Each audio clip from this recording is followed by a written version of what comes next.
Saya tadinya berharap setelah misalnya dilakukan penghentian penyelidikan, ini kasus sudah selesai. Tapi ternyata masih ramai. Bang Suryo masih ngoceh di mana-mana. Kemudian ini masih ramai terus. Sebentar, saya nggak ngoceh loh. Ini ilmiah. Ya. Cabut dulu kata ngoceh. Ya. Saya lihat cabut dulu kata ngocehnya. Ya. Saya nggak ngoceh, Pak. Ya. Kan itu kalau misalnya Mas Suryo bilang ilmiah. Ya. Ilmiah, bukan ngoceh.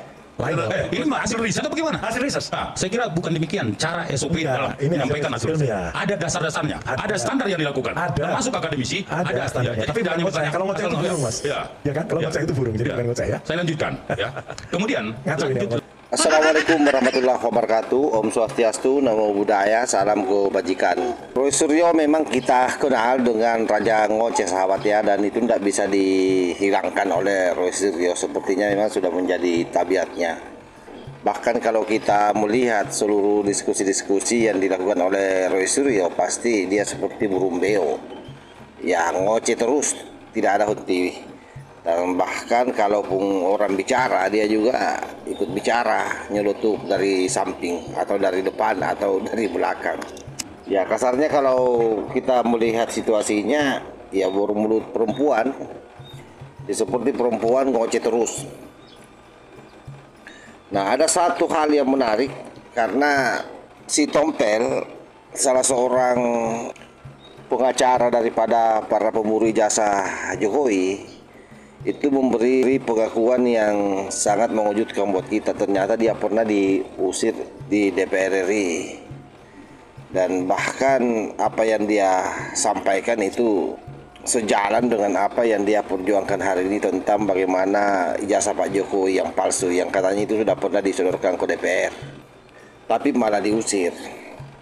Nah, seperti apa narasi yang disampaikan oleh Khozinuddin? Ini coba kita simak videonya.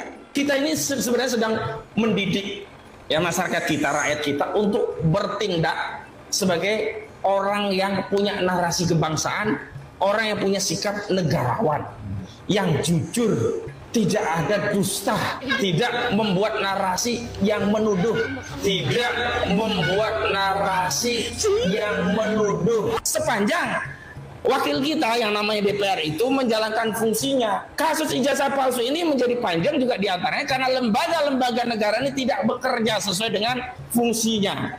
Misalnya, dugaan pemalsuan ijazah saudara Joko Widodo atau dugaan ijazah palsu sempat kami bawa ke Ketua DPR RI saat itu, Puan Maharani.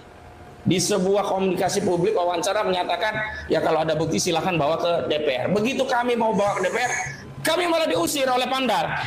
Terjadi dorong-dorongan saat itu. Diusir ya. Artinya kalau saat itu DPR bekerja sesuai kewenangannya, gulirkan hak angket, melakukan penyelidikan. Kalau DPR saat itu punya kewenangan manggil presiden, saudara presiden, datang ke DPR. Aku mendengar rakyatmu ada membicarakan ijazahmu. Katanya rakyatmu mengatakan ijazahmu palsu. Tolong tunjukkan ijazahmu. Tunjukkan asli, selesai. Tapi kalau saat itu ditunjukkan ternyata palsu, maju. Bagaimana tidak diusir? Juga. Pasti dia banyak bicara lagi di sana. Apalagi kita tahu, bagaimana kalau Khozinuddin yang bicara. Dan sayangnya waktu itu katanya masih Puan Maharani yang ketua DPR RI ya sama hari ini. Makanya ini juga alama ya bahwa kalau misalnya mereka berharap dipanggil di DPR itu tidak mungkin. Sebab hal itu sudah pernah kejadian. Dan bahkan katanya Puan Maharani menantang bahwa kalau ada buktimu silahkan. Nah sampai hari ini kan bukti itu sudah dirungkapkan oleh UGM, termasuk saya kira Mabes Polri juga sudah membuat satu pernyataan yang mana ijazah Pak Jokowi itu dinyatakan identik ataupun otentik. Akhirnya saya kira apa yang menjadi harapan-harapan Panci CS dengan adanya informasi daripada Khozinuddin ini memberikan penguatan bahwa memang kasus ini tidak akan pernah diperhadapkan, apalagi kalau mau RDP di DPR sahabat. Makanya kalau Pak Jokowi terus yang dipersoalkan oleh mereka ini, pasti dia akan menuai batunya nanti. Itulah kenapa hari ini ada banyak orang yang dulu pernah sangat kritik terhadap Pak Jokowi itu satu persatu mulai menyadari. Salah satunya misalnya Pak Fahri Hamzah. Ya Pak Fahri Hamzah semua orang tahu bagaimana kritiknya dulu terhadap Pak Jokowi.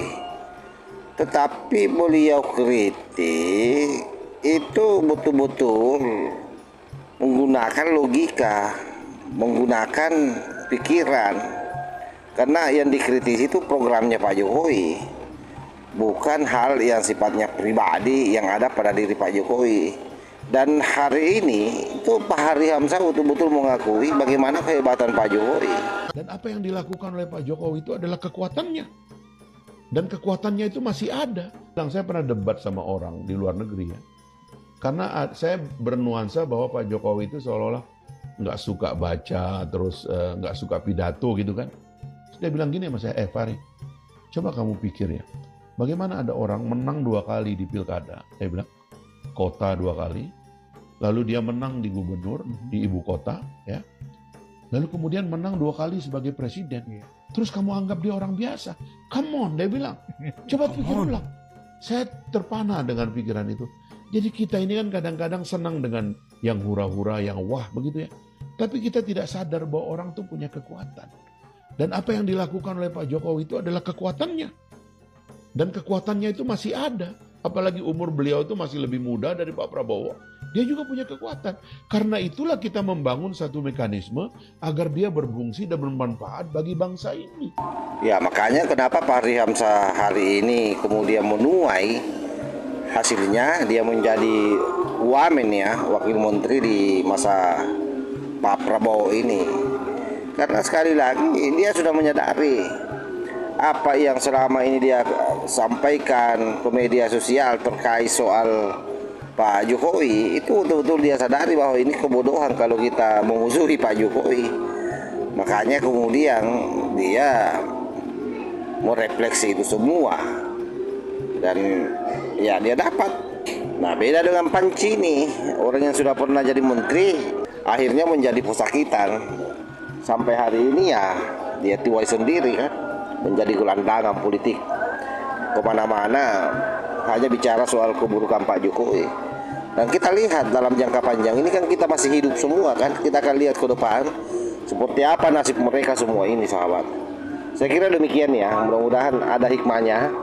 Kita harus berupaya berpikiran positif terus, terutama terhadap tokoh-tokoh bangsa kita.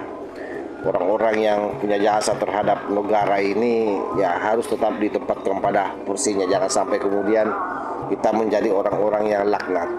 Wallahul muwaffiq ila aqwamit thariq. Wassalamualaikum warahmatullahi wabarakatuh.